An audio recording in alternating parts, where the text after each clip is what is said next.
Thank you for the privilege to become your child.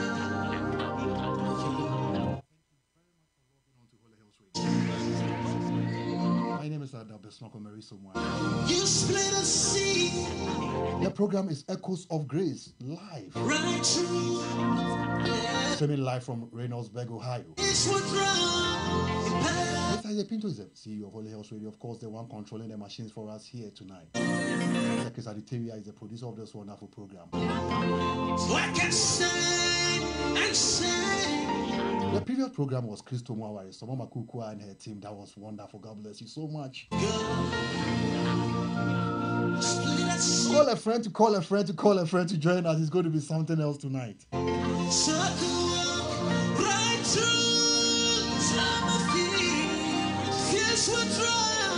Let me share something from John chapter 3, verse 16. One of the easiest verses that everybody can quote. It says that for God so loved the world that he gave his only begotten Son. Whosoever believed in him should not perish but have everlasting life. It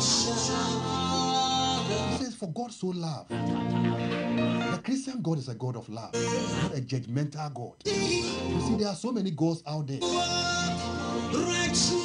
It's like if you sin, I kill you. If you sin, you are no more my son. I have nothing to do with you. The Bible says, Jesus Christ himself speaking, that God is love. For God so loved. And as a result of his love, he gave. He's a God who forgives. He's a God who gives us second chances and makes you a child of God. He cares about you. He doesn't relate to you based on what you did or what you did not do, or even based on your past. Otherwise, where would Apostle Paul be? Someone who was killing Christians left and right.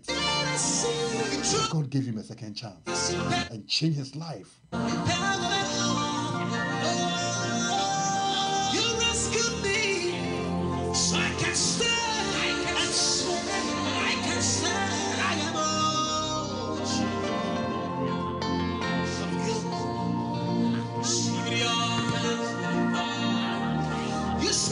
In the Old Testament, it was pure religion. So it was do this and God will do that. It was based purely on performance. In the New Testament, it's love. God has shown love to you. What are you doing in return? So it doesn't really depend on your performance. Your performance is just an appreciation that you do to show God how much you also appreciate him. And it does not necessarily relate to you based on what you are doing. But as much as you love, you begin also to give back to him. Because love gives. For God so loved the world that he gave. So when you love God, you begin to show him signs of appreciation. Tonight, I have my wonderful, wonderful niece right here. Her name is Michelle Ama Somwa Achampo. She has the same, her middle name is my last name. And we've been looking for her for a long time. A wonderful, wonderful woman of God.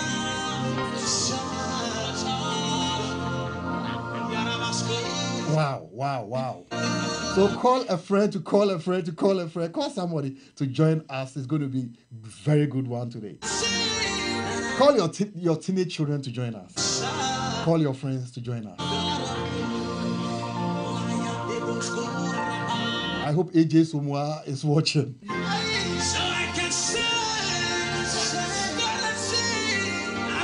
I hope Rachel Pinto is watching. I hope all my nephew and nieces are watching. I'm going to bless every youth. Every youth will need this.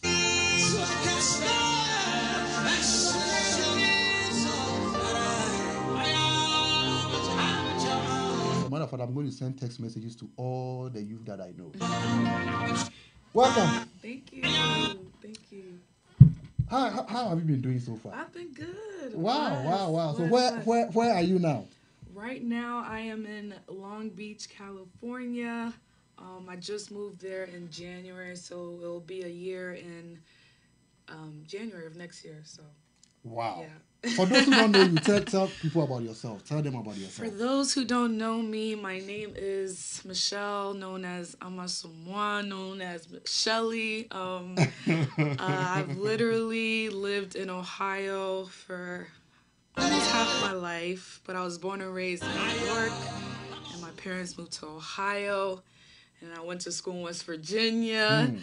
And then after I finished undergrad, my parents moved to Atlanta, so I stayed with them for a little bit, and now I am in California pursuing my dream as a business owner one day. So let's hope all goes well by the grace of God. So that's what I'm aiming for. So you are in Los Angeles Yeah. with LeBron James. With LeBron James. Have you seen him yet? No, I have not seen him yet. His posters are everywhere in the city, but Oh, wow, yeah, we can't wait for him to start. So, Wow, that's yeah. going to be a good one.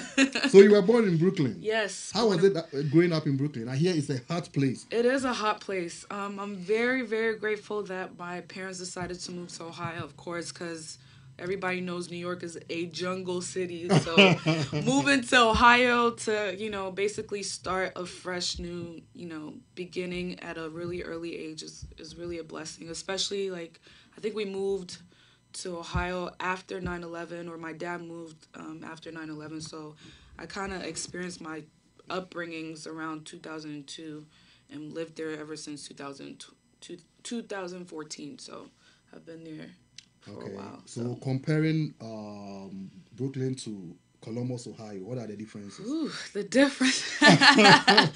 Of course, like I said, knowing that New York is a very hot city, it's very fast paced, not really a family oriented kind of environment, because like I said, it's very fast paced. Everybody's on the go. It's very, very dangerous. Of course, there's gang related drugs, and we were living in a very rough city, Coney Island. But my parents decided coming to Ohio would be a very great thing for me and my brother, especially Ohio being such a family-oriented state, and it's affordable as well. So my parents decided to jump that faith and have us live here to have a better life. So, okay. Yeah. Okay, and then you were part of the choir. Yes. The famous Trumpet of Christ. Yes. How did it help shape your life? Man, honestly, shout out I just posted a post about Auntie Ivy too. I was just sitting there thinking man, if there's anybody that I could say that helped me become the person that I am today, would be Auntie Ivy. Because I was a very shy. Uncle Bismack, I was very shy, didn't want to talk, but of course Auntie Ivy brought up this group called Trumpet of Christ, and she saw potential in me. I didn't even know I had a voice until I literally grabbed a mic, and I started singing, and ever since then, I just kind of step out of my comfort zone, because I was very chilled, and I don't want to, step out of my comfort zone, but taking that, initiative to say, hey, I want to join a group, especially with all my peers. It's in church. Why not? It really helped me become a very a good leader too. Because without that choir and me stepping in to be an altar leader, it helped me become that person I am now. Because I'm a training director at my job. So I feel like with even starting at Trumpet of Christ and watching all the things that I've been through now is it was preparing me for where I am right now. So it's amazing. Amazing. Yeah. Wow. Okay. So being having been born in America and growing up with immigrant parents and different cultures, going to school, being taught something else, coming home and coming to experience something different, and even knowing that your parents are religious, they are Christians, and sometimes hearing different stuff. Yeah. How did you cope with the challenges? Man, to be honest, it was really tough.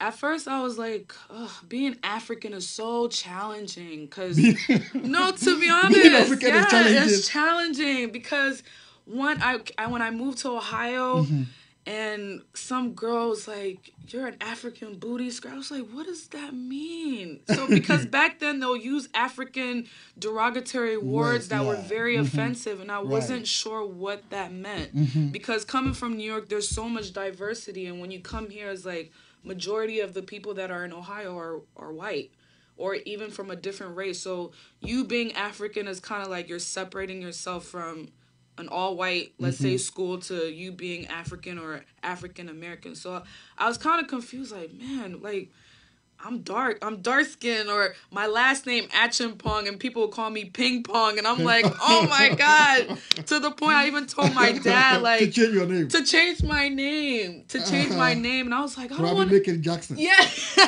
or like something. Something simple. But I remember telling my dad like, why are we even African? Like it's not cool.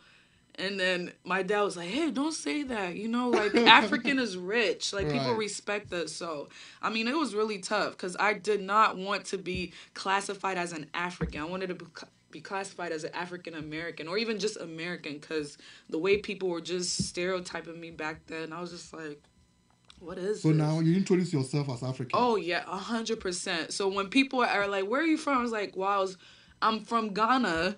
And sometimes you even talk about Kwewu. Yeah, yes. Kwewu, that you are from Kwewu. Yeah. Yes, because when I went to Cole back in 2016, I felt like I need to represent that. Kwewu Hima. Yes. Okay, Even that's all cool. my pictures on Instagram or Facebook, like I literally put Kohima because I'm very proud of the culture.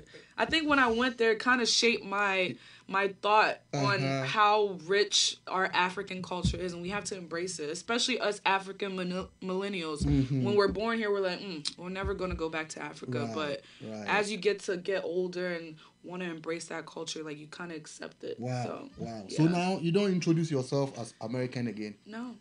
You see To be yourself honest. more as an African. As an African. That's beautiful. Yes. Even though I have Akata, slang, but but I make sure that I So represent you're like that. Ganata. Yeah, Ganata. Ghana and Akata Yeah. combined. That's not bad. That's not bad. So from when did you start seeing that Christianity and religion was not for you? When did you begin to doubt that this thing is not real? I think in college, probably sophomore year in college, because when I was in high school, of course, I'm, with my parents, my whole family's here. But when you go to college, you're literally by yourself. And when I mean by yourself, you don't have your parents telling you, hey, sorry not class, or sorry not pick up a Bible, right. or let's go to Bible studies. Like you're by yourself. And then when you face challenges in school, and when you have society or even people that are doing different things, you feel like, oh, maybe I should do this, or maybe I should Right. fit in. I'm not cool enough. And so when you're by yourself, you're like, ugh, is God even, like thoughts will just pop up many in your thoughts. head. Like, is God real? This person that you're praying to, is he even listening? Like, you know what I mean? Especially when you go through challenges, it's like, I'm going through all this and I'm a Christian. Why is my life not perfect? You know what I Right, mean? right. So you start thinking all these things like, yeah, Jesus died for us to save us from all the sins of the world and all these things. Like, but why am I still suffering? You feel like it's a religion that belongs to your parents. So you're probably just helping them to worship their God. Right, And you're trying to right. discover your own belief, Exactly. what you believe in. Exactly. So you got a little confused. Yeah, I got confused. And then one thing that hit me too was, if my parents didn't introduce me to Christianity, what would I believe in? Or how would my faith will grow? Or how would I even be embedded into knowing who Christ is? Because honestly, the way the world is going right now, if you do not have Christ in your life, you're in trouble. Okay. And I had to realize that in a very deep way, because I honestly thought, okay, my parents introduced me to this, but I can choose not to follow it or go to another path. Right. So with me being, very stand firm and understand, like, okay, God is the only way, the truth, and light. Like, there's nobody else. So if you don't rely on him, like, you're nothing basically else. in trouble. So, but yeah. Right. For those who are joining us, this is Solar Health Radio on your super program, Echoes of Grace. My name is Elder Bismarck Mary Somwa. Today, I'm interviewing my own niece, Michelle Amasomwa, a champion, and we are talking about a whole lot of stuff. We'll be going deeper into stuff. We'll be talking about alcoholism. We'll be talking about suicide. We'll be talking about relationship, a whole lot of stuff. And many people are watching us. Yeah, a charm, my own sister says, proud of you, Kouhima. Oh, yes, that is Kouhima right here. My own mom, Adelaide Asante, says, I'm enjoying the grace of God. Yeah, so people are watching from all over. Yeah, so at high school, you began to think about other things, about suicide. What happened? What made you think about suicide? Your mom and your father, they were providing for you. So why were you thinking about suicide? I think it started off with the acceptance of, oh, this is what society is doing, and you're not fitting in, so you're not perfect, or you're not, like, I started doubting my own self. Like, am I able to make it in life? Am I able to? And I was just like, why am I thinking those thoughts at such a young age? So when I start making mistakes, I beat myself down to it. Meaning, like, oh, let's say like, for example, a test. In Ohio, there's known as an OGT test. I failed that test, and everybody knows once you pass that test, you can graduate. Right. Unfortunately, I didn't graduate. So when I didn't graduate, I used to, like, I beated myself so bad to the point I was like, I'm never going to make it in life. So let me just... it was over. I thought it was done. And you didn't want to talk to anybody? Nope. I didn't want to talk to anybody because I'm like, nobody will understand. I'm probably the only one that's going through this.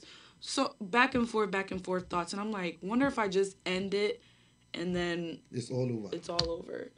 And so when I started having those thoughts, I was like, man, Michelle, you have to get it together, or you're going to make your parents sad, or they're going to ask, like, people are going to ask them, like, what happened to her? Even though I never opened up to my parents, like, hey, I have these thoughts, because, you know, parents are like, don't even show like, you know, like, God bless my parents, but, like, it's really hard for African children to kind of open up to parents, especially African parents. Right. Because it's like, oh, I provided you this house, you have food on the table, what else do you need? And it's like, honestly, it's more deeper than that. Like, showing even an emotional side is like, hey, I didn't tell you soon. Why are you crying? You know they what I always mean? paint a picture of you being a perfect child. Exactly. So you have to live up to that perfect... Yeah, I know. So how when it you feels bring like. up these common traits or common issues of what a young person's going, it's like, oh, you don't know what I went through in Ghana. I had one shoe, one book, one nut, you know? So it's like, okay. Like me, my mom will be praising me, and you know it didn't measure out to that standard. So you have to sometimes fake it. Exactly. I know how it feels So like. I literally faked it till I made it.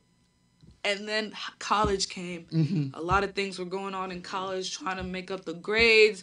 You're scared your scholarship is going to be, you know, cut off because you're not meeting up to your grades, and you're in a relationship and you have friends. So it's like, man, back and forth of like, what should you, Michelle, or what should me as an individual think is right for you? And I think that was like the kind of battle that was messing me up, because I'm just like, man, I want everybody to think I'm perfect, but I'm not. And you know, I don't want to in mess high school up. at that time. Yeah. And you talked about relationship. What kind of relationship was that? So, relationship, you know, yeah, okay. lovey-dovey. Of course, like I said, and at that point too, you were going through a whole lot of stuff with the relationship too. And how were you coping? You couldn't talk to anybody about that too. No. Do you think African parents should be able to open up and talk to their kids about relationships? Absolutely. Why? Because if you don't, and let's say, God forbid, something happens, like, for example, the rape numbers in the society is up there. You mean rape? Okay. Rape, molestation, just pregnancy, teen pregnancy, like all these different things, because most people want to just try it because, oh, everybody's doing it. I want to see how this is. So I think if parents are not willing to say, hey, son, daughter, let's just talk about sex. What do you know about it? Because even in schools right now, they teach it so young. In 4th grade, 3rd grade, they start showing you, oh, this is a picture of a condom. This is a picture of so-and-so, and this is how intercourse starts. Just so they can get the kids to understand this is what sex is. And to be honest... Which grade is that? Sometime, I think 4th grade was 4th grade. When I first understood what sex was, because they showed us so young.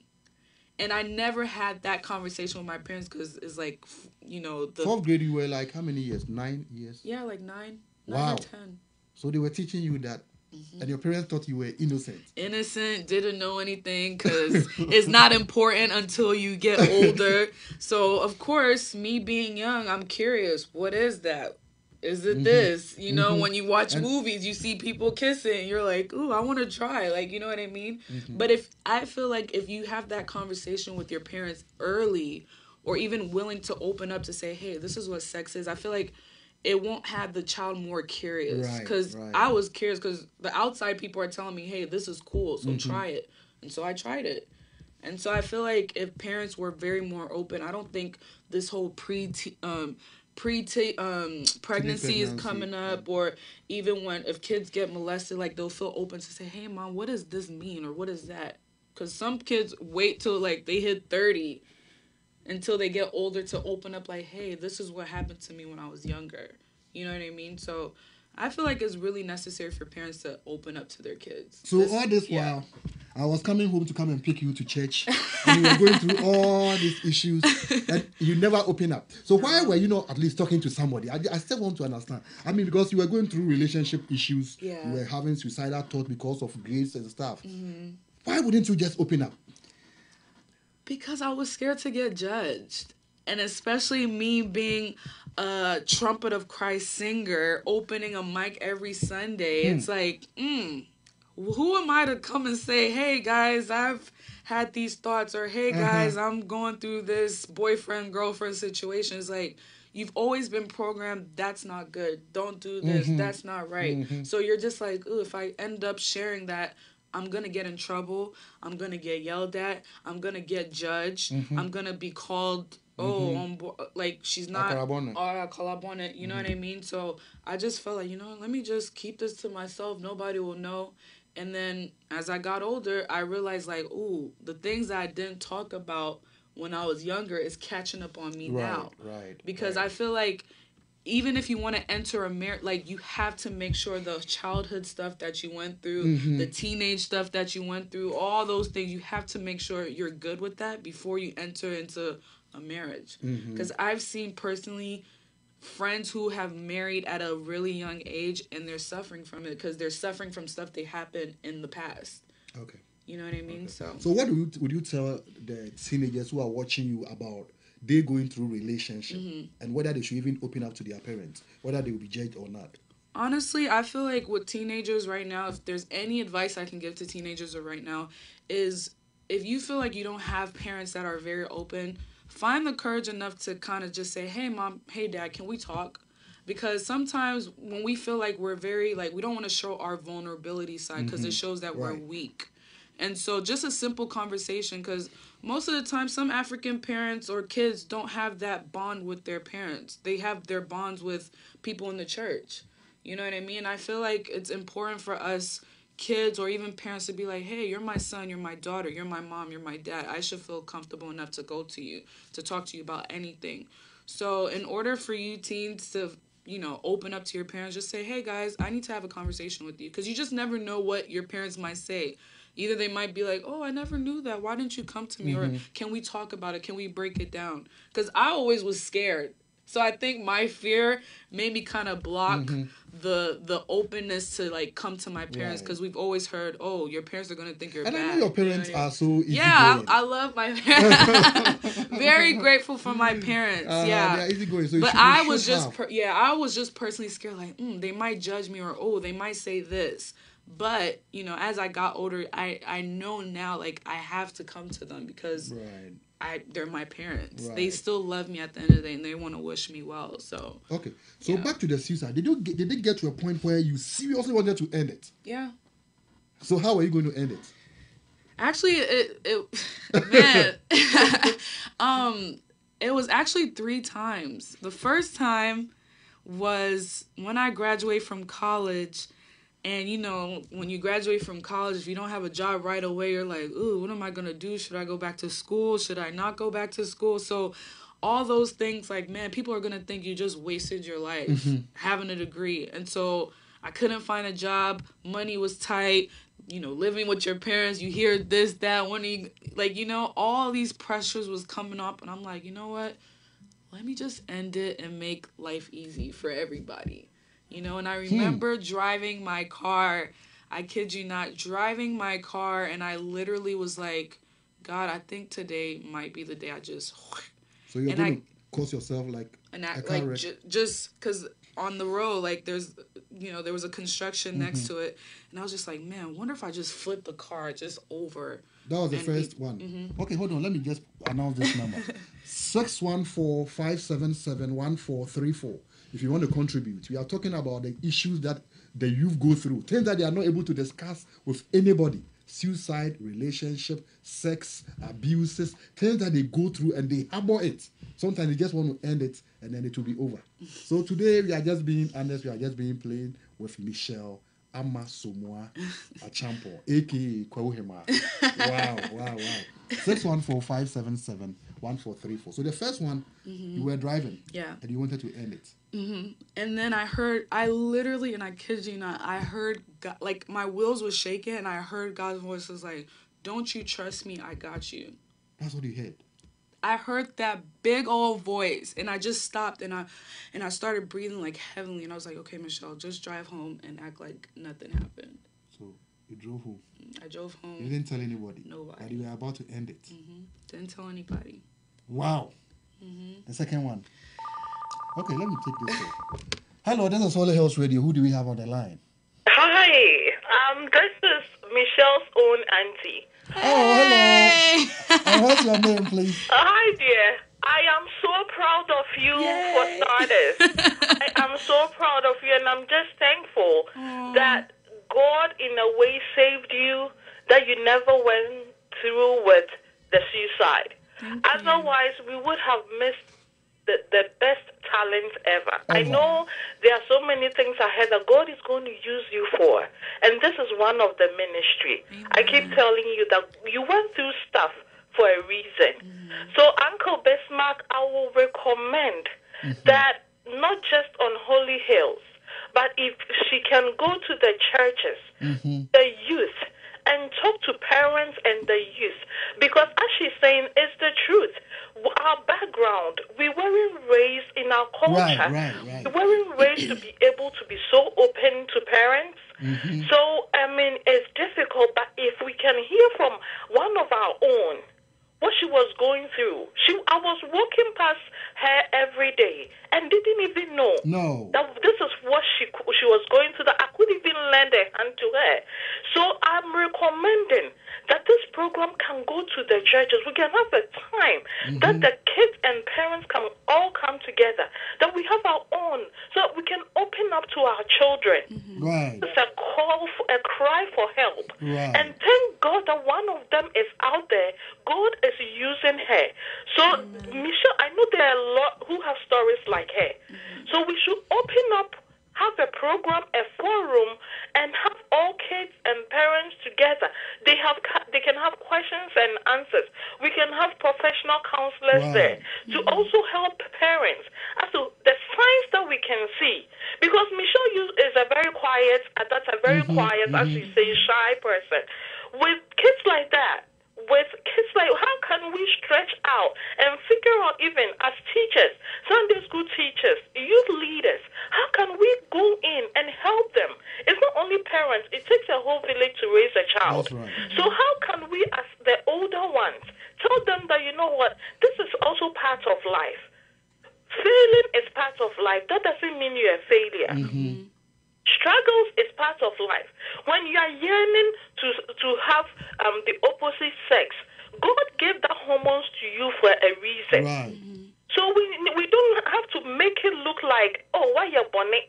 Oh, you're bonny for, but usher them into the fact that it's part of growing up. That's right. Nyankopon my breast for a reason, and it will come at a tender age. That doesn't mean that you have to go have a baby and breastfeed, but it's there for a reason. You grow into it. So we need leaders in the church. Right. Michelle, God bless you so much. I'm going to go so that somebody can also have the chance to come in, but this should be a program, not just one-time thing.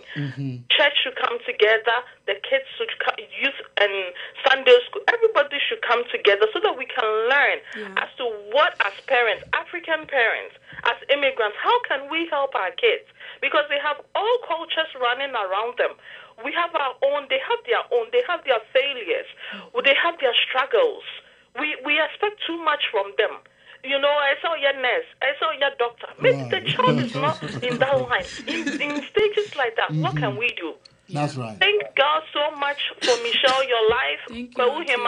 You're doing a great job. Thank you, Keep doing Auntie. it. I'm so Love proud God of bless you so Thank much. you. And Uncle Bismarck, God bless you You too. too. God bless you so much. That is Sister Ya from Columbus. God bless you so much. You're still watching us live on your super duper radio station, Holy Hills Radio, on your super duper program, Echoes of Grace. Today I have with me Kwo Hema, Michelle, Amma, Somwa, a champion. And we are having such a fantastic time right here. Yeah. So you wanted to commit suicide. Your mom had no idea. No. Okay. Hello, Holy Hills Radio. Who do we have on the line? Hi, this is Kwame on the line. And, Kwame, where are you calling from? I'm calling from Columbus, Ohio. Sure. Go ahead, please. Yeah, I really like the program, and I'm very much interested in the part that Michelle kindly shared her life story with us. But my own part is on the parents. You know, there are sometimes we try to talk to our parents about certain things in our lives, and it seems we are like devil to them. You know what I mean? Of late, I wanted to know something from some of my family members, and I called them. But the thing, how it looked like was like they saw me as a devil. You know what I mean? Right. You call somebody, and you want to ask the person about sex.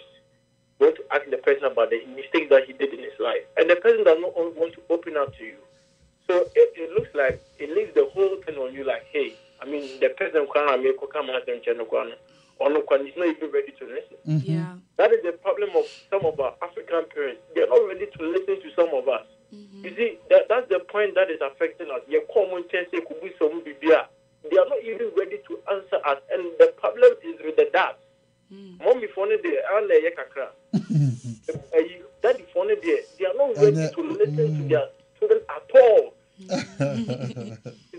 How many times would even the dads get time to how was school today? How what was going on today? They don't even get time to listen to their children. Yeah. And the part of the family they say, Nyame aye a janum say omune enye abusuality. Ejima is on the dad, please. Every dad, wherever you are, either Columbus, either wherever state you are, please give an eye, give a kind of heart to your kids. Always open up to them, let them have their ability to speak to you. Because most of us, I don't know about Michelle, but most of us, we have problems with our dads because they don't open up to us. Right. Kwame, you are absolutely right. You are absolutely right. I'm going to invite you to the studio one day for us to discuss all these things. I do agree exactly with what you are saying. So thank you very much for bless us, okay?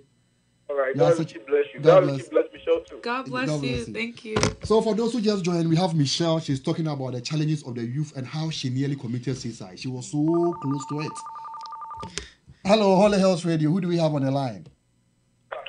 Mami Sawa. Mami Sawa, calling from where? From Cincinnati. Oh, hello, my own mommy. God bless you so much. Please, we are listening to you. Go ahead. Yes. I want to say something about, Michelle, my baby girl, hi. Hi, Auntie. What Auntie said earlier, I so much agree with her, and I won't talk much. What I want to say is, whatever that I have to do, I'll be more than happy to join in. To go to churches, whatever I have to do, I will do it. So I'm ready for that. Oh, okay. So she will go to churches with you to go and talk to parents about the stuff. I will. Okay. Yes. Okay. We are going to Auntie, organize let's something. do it. So, Let's do it. yeah. Yes. Holy House will pick it up so that you guys will lead us. So get ready. Okay. It's going to be an NGO. Yes. Yeah. Okay. So thank you so much. Thank you, Auntie. Love you. Love you. Okay. So many people want to be part of it. People want you to Yeah. just come up and talk to parents. Because it's a big thing. 'Cause, So yeah, because these are things, these are reality. Yeah. We are just faking. Yeah. And it's time for us to take off the mask. yeah. Because That's all. us parents, they think I provide you a house Yeah. and food. Oh, honestly. That's the only love. Like that's love, But just hearing the, I'm here for you. I'm an open book. I mean, we don't really hear that. Our most kind of acceptance of what our love is you have a head over your shoulders, you're going to church, you have clothes on your back, but hearing the word I love you or I love you by talking to me one-on-one, we don't really get to have that level. Yeah, So yeah. Okay. So the first time was you were driving and you Yeah. wanted to kill yourself. You didn't think about your parents. At that time, no. You didn't care. I didn't care. You were being wicked and selfish. Yeah. At that moment, I was being selfish because I was just like, You didn't care about your brother. no. Nothing meant important At that to you. moment, no. Okay. I think when I came back to reality of when I heard the voice of God saying, don't you trust me? I got you. I just everything just snapped back and I act like nothing even So happened. it was the voice that saved you. The voice that It saved was your me. mom's prayers that saved you. Some prayers she's been offering for you. Yeah. That came as a voice. Yeah. Hello, Holy House Radio. Who do we have on the line? Hello. Hello. Okay. Call us back. 614-577-1434. When was the second one? The second You one. are emotional. Yeah, I'm very. You're very close I'm to I'm and it's getting so yeah. free if you want to cry. Yeah, feel free. yeah. We can give you tissue. Yeah. I'm like, this topic is very touchy because it's something that I never thought in a million years that I would be able to have the courage to share. But I knew that being a very, young African millennial, I was like, I cannot be the only one going through this. And so, of course, I'll talk about like how I made a blog post, but I was just like, the thought of suicide was literally, I felt like it was just going to take over my life. So,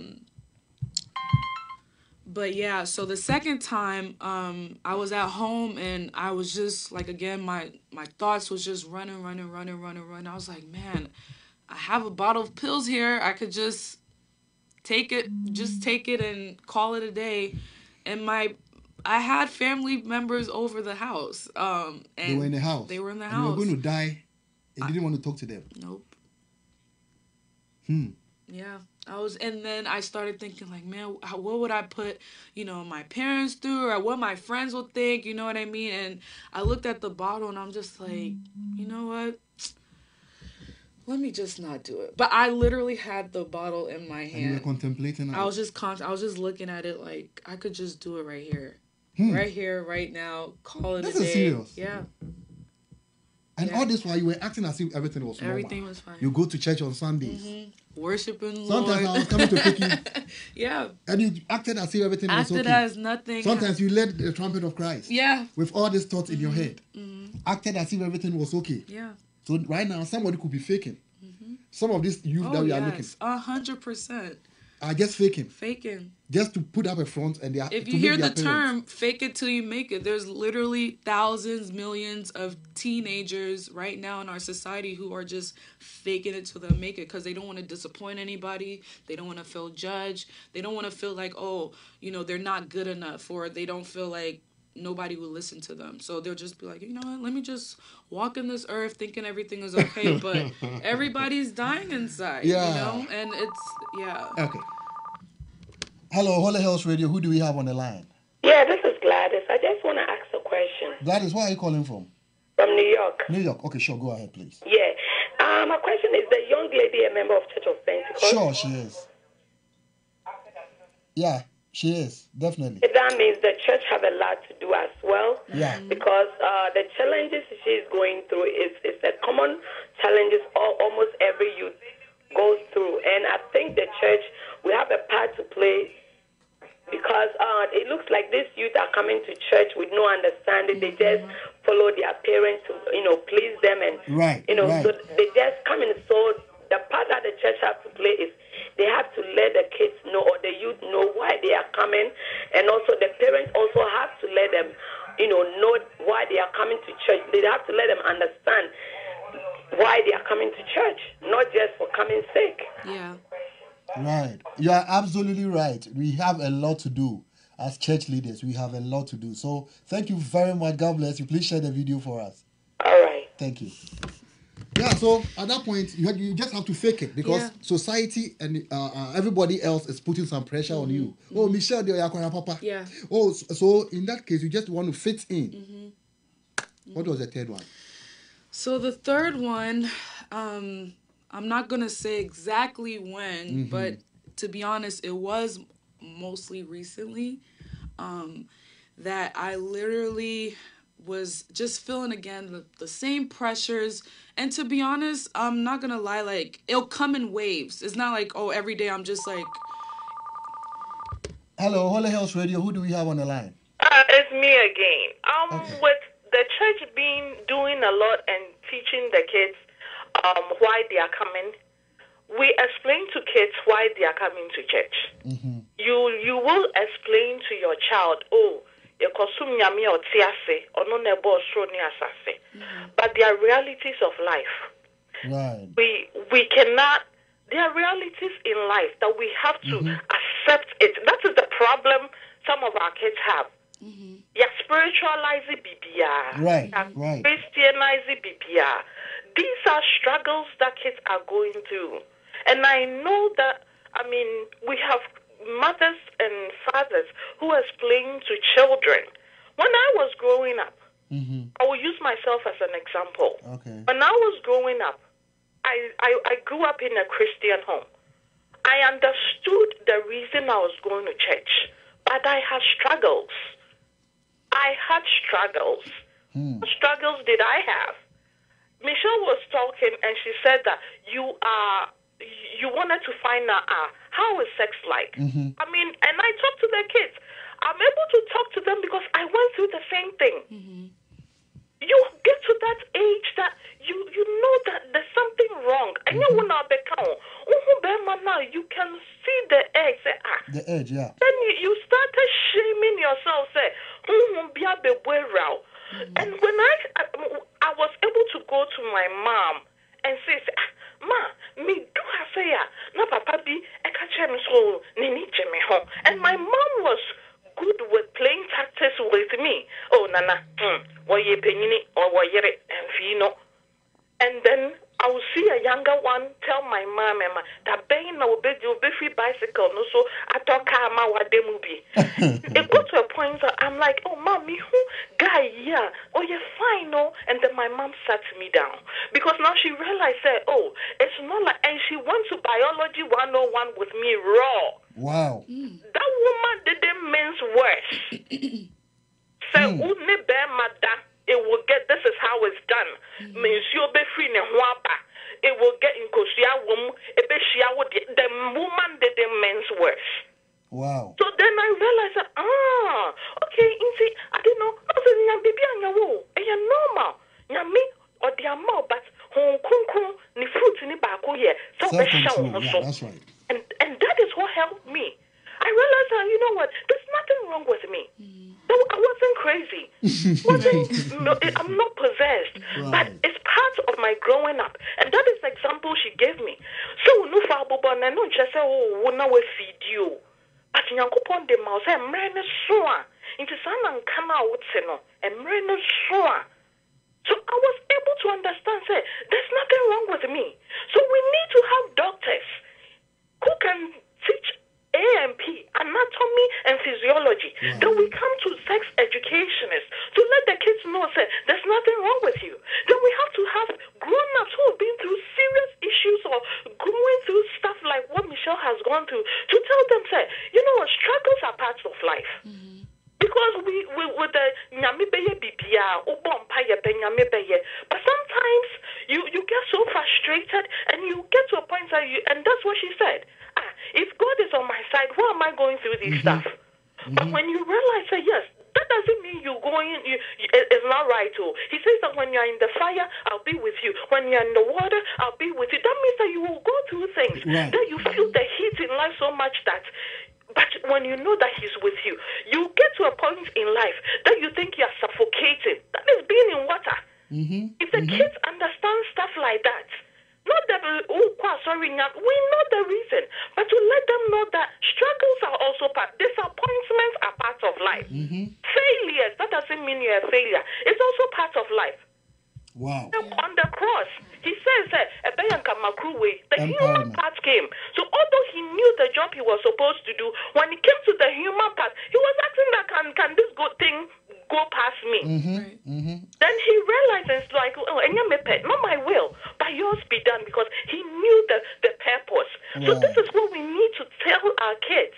Life is not all rosy. Christianity is like roses, but it has thorns with it. If they understand that and we prepare them for life, otherwise the school they're going to teach our kids and give them condoms. Exactly. Thank you. Yeah, so thank you so very much. Thank you, That was Auntie. wonderful. Very wonderful. So the last one that you attempted, what stopped you? What stopped me is that was the first time I thought about my parents and my brother. And how good they have been to you. And how good they've been to me, and all the things that I've accomplished, what's actually in front of me, moving to a big city or having people reach out to me because of the way that I am. I was just like, Michelle, why would you let all that go? Wow. When you have things that are like, it's gonna even blow your mind to the point that you'll cry to God every single day. So why let that go? How was it being in the relationship and hiding it from your parents? How was it? How was it like? Did you feel guilty? How was it? Very guilty, because that's when I knew that I cannot hide anything from my parents, because eventually they will find out. Yeah. And so when I hid out to my parents that, I never had a boyfriend, and when they found out that I had a boyfriend, it became a whole big issue. And so I think that's when my relationship with my parents even started growing, because I'm like, I couldn't tell you guys, because the way you guys will be, I was scared how you guys are going to be act. I don't want to tell you guys this is what I was going through with a relationship. And so, yeah, I never really wanted to tell them, because I was just like, they're going to think I'm a collabone. Why did I get myself into this and this right, and stuff? So, right. Most people have gone through exactly what you've been through. Suicide, relationship and stuff. Why are you able to talk about it? I think the reason why I was able to talk about it, because I just couldn't take the being quiet anymore, because I feel like, one, me being young, me being in the church, and me being known as, oh, Michelle, she's sweet, this and that. I was just like, no, I don't want to paint this image like I'm perfect. Like, no, I have to put a stop to it. Like, I feel like the more vulnerable you are, the more hardened your heart can even get at the end of the day. Meaning, if you do not share some of your struggles to even one person, two people, whatever the case may be, you will be through this hellhole for a while. Because I think if I didn't share my process of suicide, depression, anxiety with just one person, I think I would have ended it earlier. Okay. Because I ended up just telling one person. I was like, okay, how do you feel about that? And I felt good. I just felt somebody was there to just listen. It's different from just praying, but just having somebody listen, it's just a whole different type of feeling, like, oh, wow, somebody actually cares, or, oh, somebody actually wants to know how I made it through, or what process did I do. Because honestly, I took myself to therapy, because I'm like, look, if church is not working and my prayers... So you thought church was not working? I thought church wasn't working. Why? You were praying and you were not seeing nothing? I wasn't seeing nothing. Sometimes I'll go to church, the message is not really hitting me. I feel like I'm just sitting there like... Here's one problem we have. Yeah. The church is not really addressing the problems the youth have. Every message is directly towards the adults. And to be honest, the only messages that I will get when I go to church is, oh, let's sit, God is coming. What are we doing for salvation? Like, it wasn't more relating like reality. What is the youth going on? Or what is human beings going through right now that can relate to, what God has for us? Like, I haven't heard that message until, like, I got to living on my own. Like, listening to preachers on YouTube of pastors who actually went through similar things that I did. Like, I felt like I related to them more because growing up in a excuse me to say, Pentecostal, I never really heard that foundation of, hey, if you're going through depression, you're going through suicidal thoughts, this is your answer. This is how to kind of like help you go through those challenges. Because we've had youth pastors, we've had youth leaders, but it was mostly like, should I, like, kids should be worrying about, your parents are providing for you. So exactly, you shouldn't be worrying about anything. So I was like, you know what? Yeah, it really starts from the church, honestly speaking. So we have a lot to do. We have a lot to do. And I think that's why I'm so eager enough to be like, if I'm really in for God, I have to spread this message out to the youth that's starting in church, because our parents literally lay the foundation of us going to church. That's the beginning stage. So, yeah. So one of the problems was actually the church was not addressing the problems that the youth are actually going through. So what do you suggest for the church, the elders and deacons and stuff to do? I feel like with the whole Pensa, with the whole conferences, we shouldn't be only addressing those matters there, because to be honest, when you go to conferences, you hear, oh, this session talks about relationship, this session talks about how to go through or overcome depression. But after those conferences, when you're hyped up, it's like you go back to your local church, you don't hear nothing. So I feel like either Sunday, maybe small group discussions before like the actual church service, let's talk about it. Have an open discussion with the youth, or hey, parents, sit with your kids and let's talk about what kids are going through right now in this day and age, because we really do not take the time out in our 4-hour program at church to discuss these main issues. It's always youth conferences, Sunday school. I mean, not even Sunday school, like, youth classes in the church, but we don't address it entirely. And I feel like it needs to be addressed more and more, as you think that they have to come to church on Sunday because their parents are going, right, but they're not really receiving anything. Right. You know what I mean? So we are learning a lot. We'll be wrapping up in a few minutes, but so in between the time before you accepted that I will go to therapy, because normally I know Ghanaians don't like going to therapy and stuff. They think it's an admission right or something. Exactly. Yeah. In between, how are you dealing with all this depression and all these thoughts? How are you trying to cope with it? Especially when you were not even able to tell anybody about it. Man, I feel like I was walking. Did you go into alcoholism? Yeah. Did you go into drugs? Yeah. Michelle. I did. Okay. I did. Okay. I mean, when you read things or see on magazines or TV, I was trying everything, and then something reeled me right back. Like, nope, Michelle, that's not what you was raised in. Because of the seed that was planted in you. Exactly. This is where the seed comes in, right? Mm-hmm. So because you had that seed in you, the seed was going to germinate, of course, and then that was what was keeping you. Yeah. That's why I keep telling youth every single day in my job, wherever I go, I was like, if you do not know Christ right now, in this day and age, with all that's going on in the society telling you to do that, you're in trouble. Imagine if I really didn't redirect my mind back to Christ. Right. I wouldn't be here. Or I would be somewhere selling my body. Exactly. I'll be a drug addict, alcoholic addict. Like, I had to literally was like, Michelle, you have to put an end to this, or you're going to mess up your life. Did somebody introduce you to those things? Or you just wanted to... Somebody introduced you? Somebody introduced me. I wanted to try it because I thought it was cool, or maybe it's going to be a coping mechanism for me to kind of suppress my anxiety or my depression. But I really hid it. Even though I was doing it, I was hitting it because I'm like, man, people are going to judge me, especially my Ghanaian people are going to be like, hey, Michelle, yes, you know what I mean? So I was just like, man, if I can just hush myself and go through these, nobody will know. But I'm like, no, this is not the life that I should be doing, or this is not the direction God wants me to be in, because he has so much more for me. So why mess up my life just because, people think this is cool, so... And all those things were even making you more frustrated. Yeah. What you really needed at that time was acceptance. You agree with me? Yeah. You needed your parents to accept you. Mm-hmm. You needed to know that God even loved you. Yeah.